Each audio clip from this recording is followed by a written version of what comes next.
Atos dos Apóstolos, capítulo 21. E aconteceu que, separando-nos deles, navegamos, e fomos correndo o caminho direito, e chegamos a Cós, e, no dia seguinte, a Rodes, de onde passamos a Pátara. Achando um navio que ia para a Fenícia, embarcamos nele e partimos. E indo já à vista de Chipre, deixando-a à esquerda, navegamos para a Síria e chegamos a Tiro, porque o navio havia de ser descarregado ali. E achando discípulos, ficamos ali 7 dias, e eles, pelo Espírito, diziam a Paulo que não subisse a Jerusalém.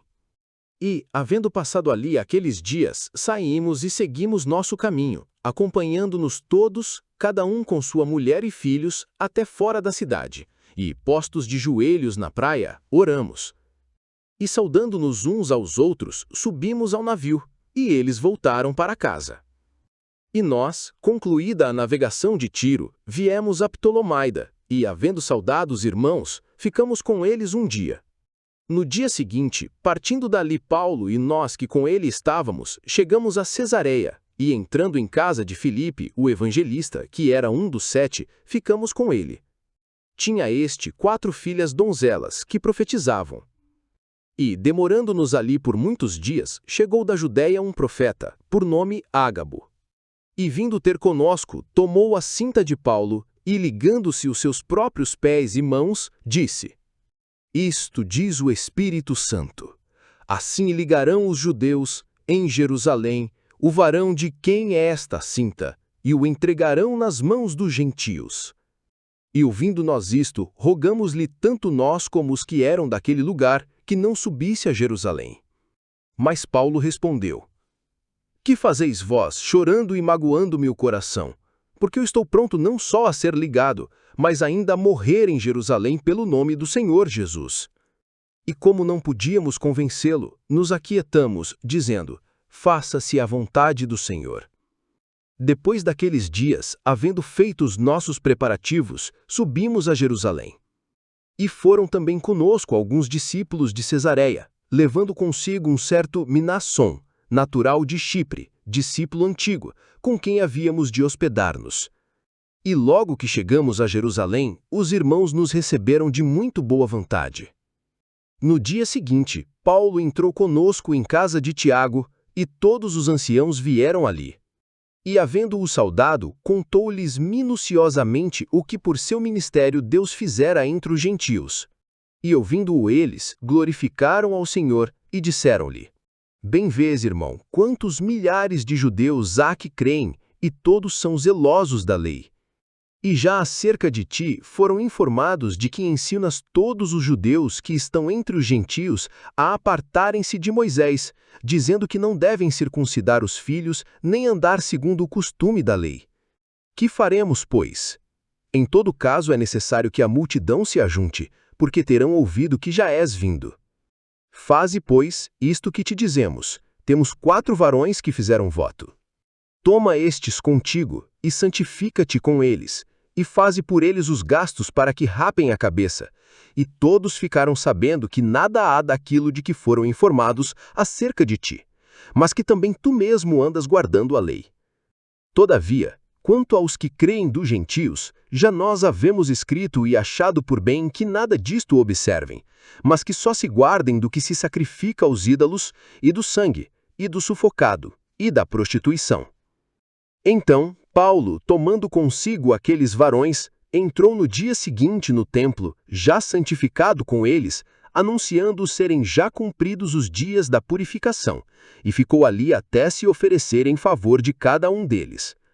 Quando os 7 dias estavam quase a terminar, os judeus da Ásia, vendo-o no templo, alvoroçaram todo o povo e lançaram mão dele, clamando: Varões israelitas, acudi!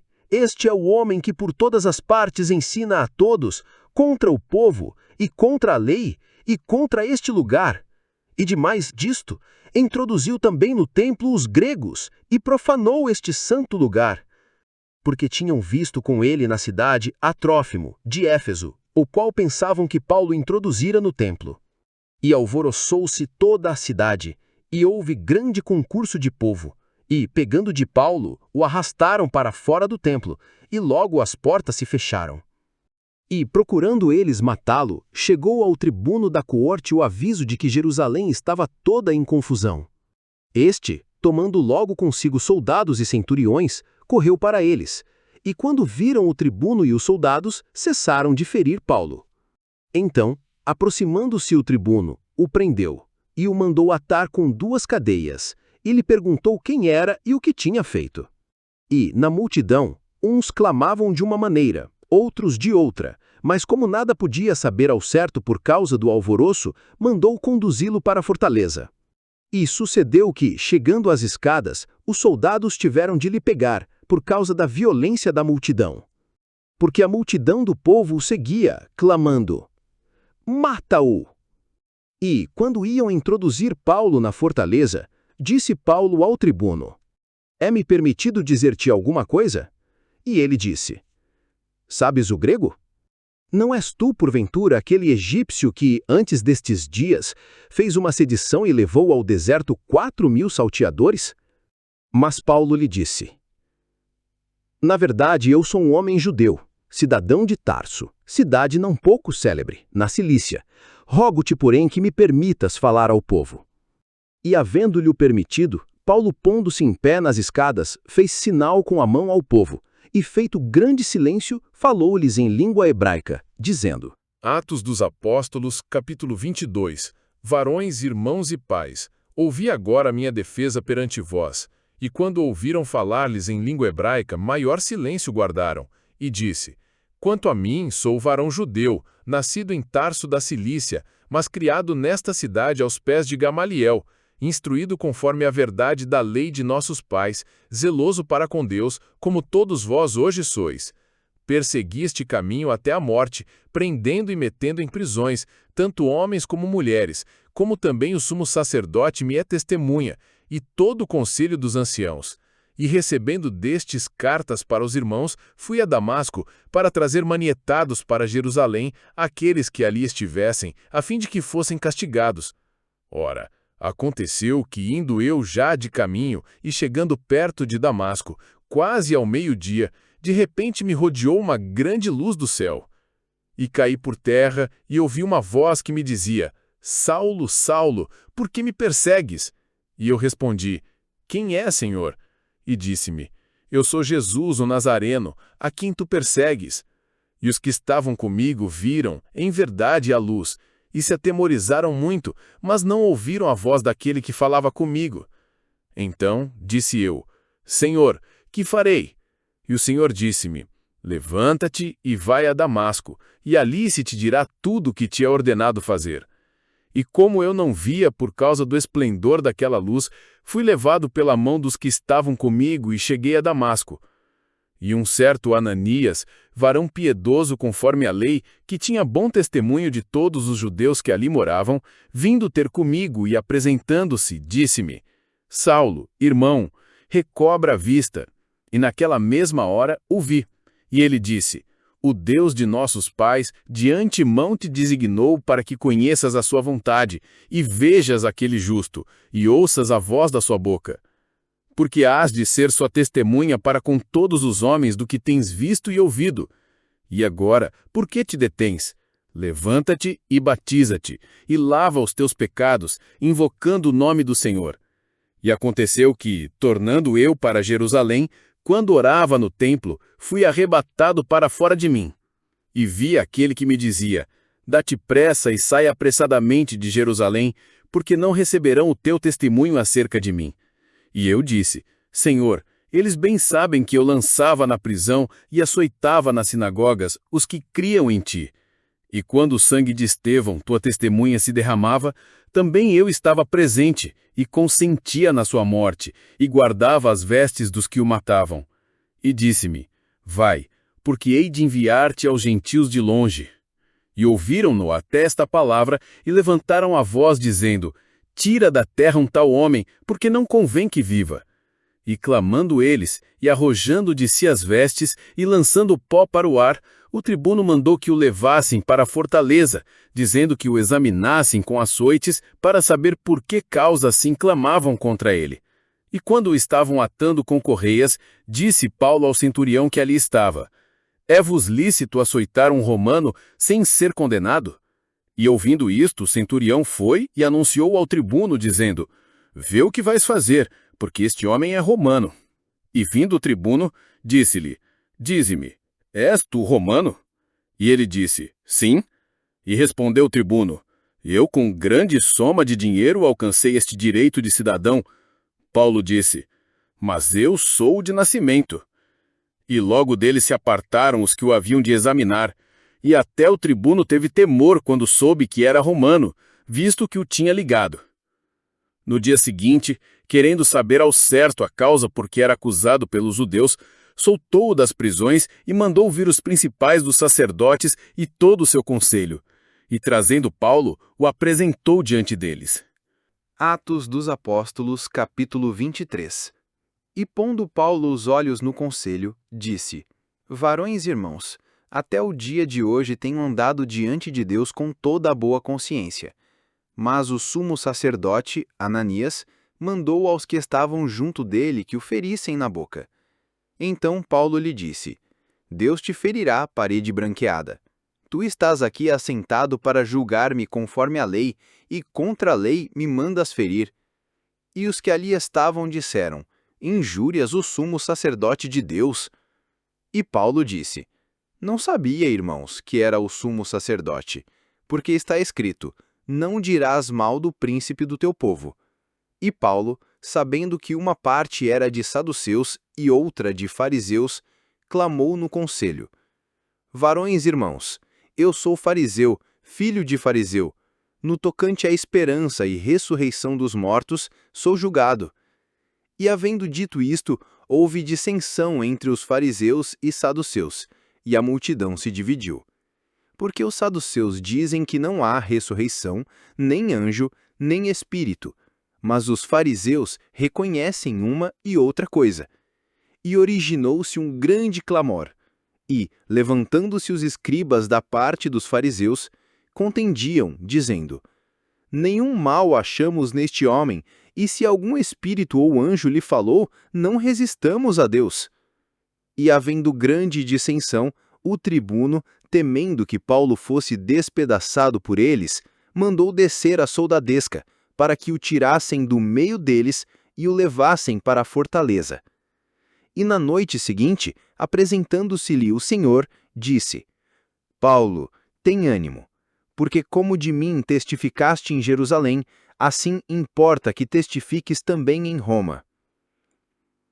Quando já era dia, alguns dos judeus fizeram uma conspiração e juraram, dizendo que não comeriam nem beberiam enquanto não matassem a Paulo. E eram mais de 40 os que fizeram esta conjuração. Estes foram ter com os principais dos sacerdotes e anciãos e disseram: Conjuramo-nos, sob pena de maldição, a nada provarmos até que matemos a Paulo. Agora, pois, vós, com o conselho, rogai ao tribuno que vô-lo traga amanhã, como querendo saber mais alguma coisa de seus negócios, e antes que chegue, estaremos prontos para o matar. E o filho da irmã de Paulo, tendo ouvido acerca desta cilada, foi e entrou na fortaleza e o anunciou a Paulo.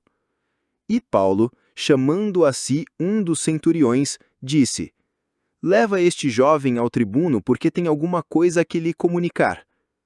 Tomando-o ele, pois, o levou ao tribuno e disse: O preso Paulo, chamando-me a si, me rogou que te trouxesse este jovem, que tem alguma coisa a que dizer-te. E o tribuno, tomando-o pela mão e pondo-se à parte, perguntou-lhe em particular: Que tens que me contar?